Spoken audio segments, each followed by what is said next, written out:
Welcome to my new podcast, Let's Talk. And we're going to talk about a lot of different subjects on this podcast. Some of you guys will get to choose out there. Some I'll pick. Some are going to have to do with politics, things going on in the world, maybe food, maybe reviews. But today on this first one, we are going to talk about Disney World. And I'm going to kind of review some of the things that I saw and some of the things I did at Disney World.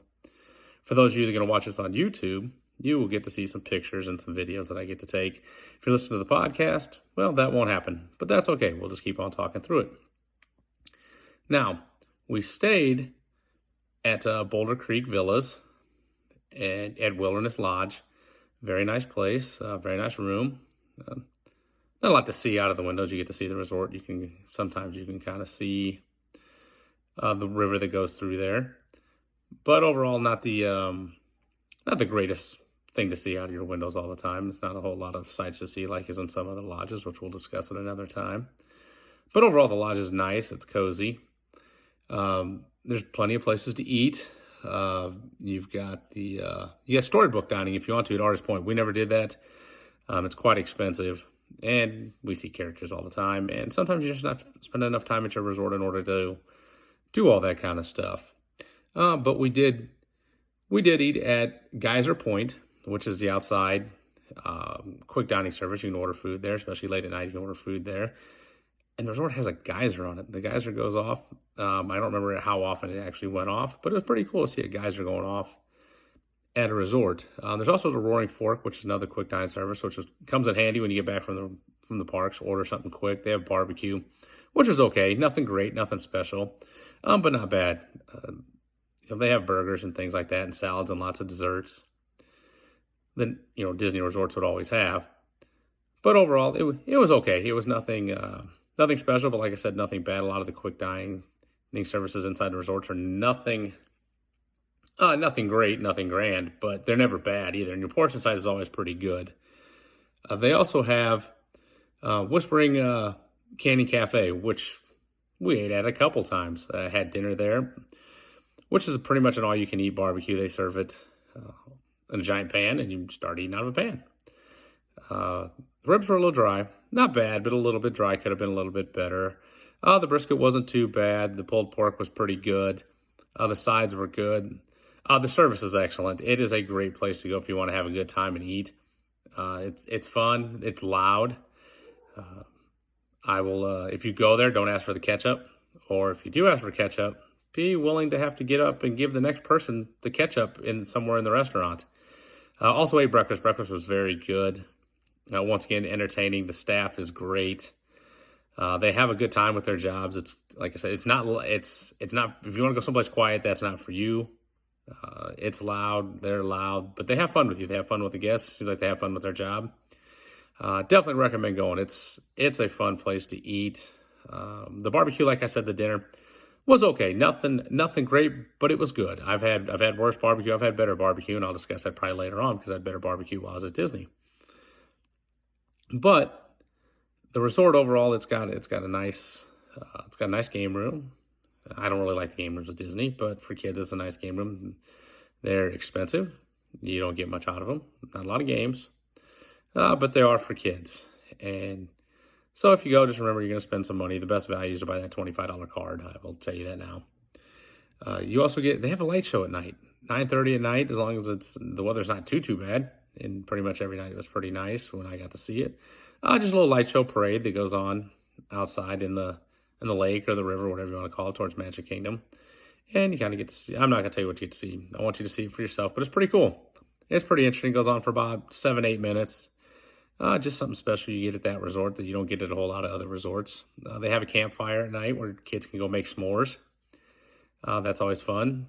They give you marshmallows, but they don't give you. You have to buy the Mickey graham crackers and the chocolate, which that's how they make their money. But I don't know if that's a new thing. When we were at other resorts before, they just kind of gave you some chocolate and the Hershey bar and some graham crackers, but they didn't give you Mickey graham crackers. So maybe that's why they're charging, because these are Mickey graham crackers. But that was fun. Got to toast some marshmallows, sit outside a little bit. Like I said, in January, it's a little chilly, so you're in a hoodie or a long sleeve shirt, which leads me to the pools. They have one pool that's kind of kiddie pool. They've got a little kids section, plus The other pool's got a water slide, which was fun. It's a nice little water slide, nothing huge, but it's fun to go down even as an adult.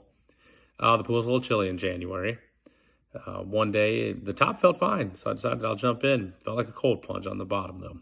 That was not fun, and getting in and out is not the greatest thing in the world, but it was fun to swim. Had a good time, seeing a lot of families having a good time swimming.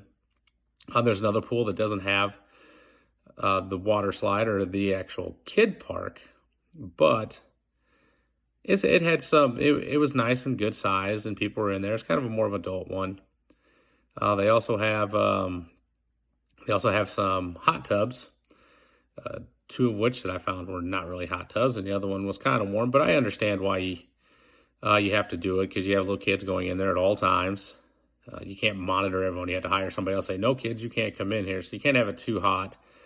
You got to have adults making sure they're watching their children, which doesn't always happen. Most adults at Disney do a pretty good job, but it's not always the case. The resort also has a decent weight room. It's not anything great, but it's got enough equipment you can go in and get a good workout. Got a lot of cardio equipment in there. It's got a sauna, which was nice.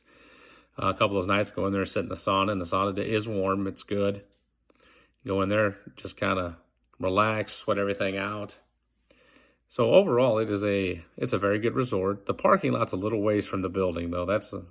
And some of them are, but that one seems a long way from the building, especially from the building we were staying in. If you're staying in the main building, it's not quite as bad, but from where we're staying, it's a little walk every day, especially moving your luggage back and forth. That was a little bit tough. If you're watching this on YouTube, you'll get to see some photos and some videos I took of the lodge. If you're, like I said, you're listening to this on the podcast, you will not. But overall, there's really not a resort I haven't been to that I would say is bad. There's a lot to do for kids. There's a lot to do for adults, a lot to do for families, lots of places to eat. Lots of things. You can just walk around. I like to explore all the way to the top of the building and then just kind of look down what's going on in the bottom. I think I got a couple pictures of that. Like I said, there's a couple different buildings there. There's the main building. A lot of places got a main building and then a building off. Copper Creek Villas is kind of the main building in the Wilderness Lodge there. And then we were staying at the Boulder Creek Villas, which it's all connected, so it's not a big deal. So overall, I'd say it's great. They had the transportation to and from the parks. They had buses. Buses came pretty regularly. They always seem to beat the clock. They have a clock up there where you sit in the bus stop of how soon the next bus is supposed to come. They always seem to beat the next clock. Didn't take many buses. Drove over to the parks most of the time. But the buses seemed always faster. They were pretty quick over there. Got you to the parks fairly quick. You could also take water transportation over and take a boat over to Magic Kingdom. Never did that.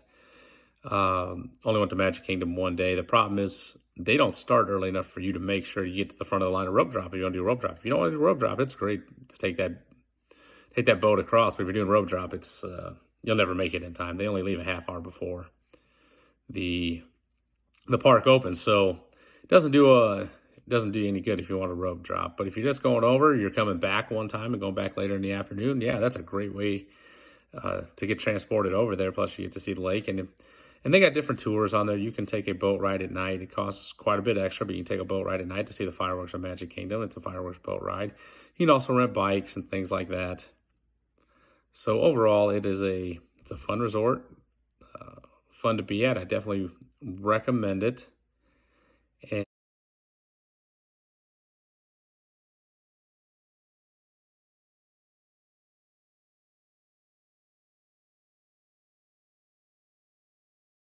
And there's all kinds of things too, like I said, for family and for kids, adults. There's things we didn't even get to do. So, like I said, there's plenty. The store there's got a lot of stuff in it. There's stuff in that store I didn't find anywhere else. So that was kind of interesting. A lot of times you find the little mercantile stores, they don't have as much, but this one had quite a bit of stuff and was able to find more things there than I found at even Disney Springs. So be willing to shop there again. And overall, the staff was friendly. Staff was great. When we needed help. Now, sometimes getting tile service or getting bed service, we had a little trouble with the bedding service once in a while, a couple times, to change sheets or whatever. But overall, it was good.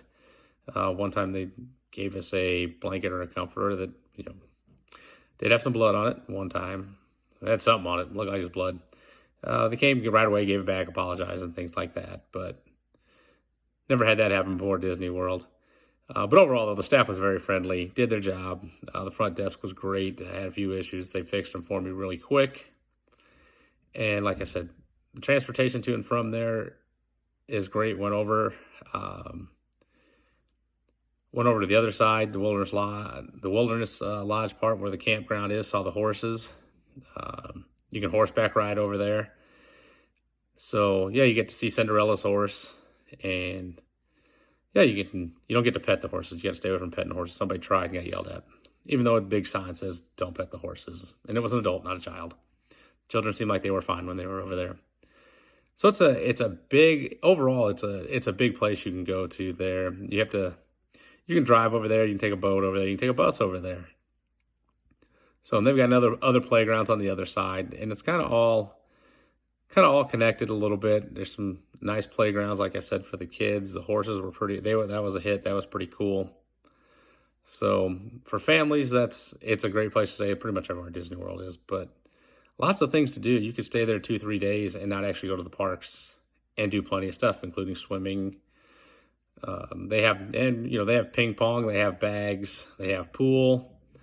So different things you can do. Like I said, there's the arcade, but you'd spend money really, really fast staying there too many hours. The gym is good for adults. Unwind a little bit, go stretch, relax those muscles in the sauna. So, but thanks for listening to this first one and watching this first one. And like I said, if you're on the YouTube, you get to see some pictures in here somewhere. And well, if you're on the podcast, thanks for listening, and we'll see you next time.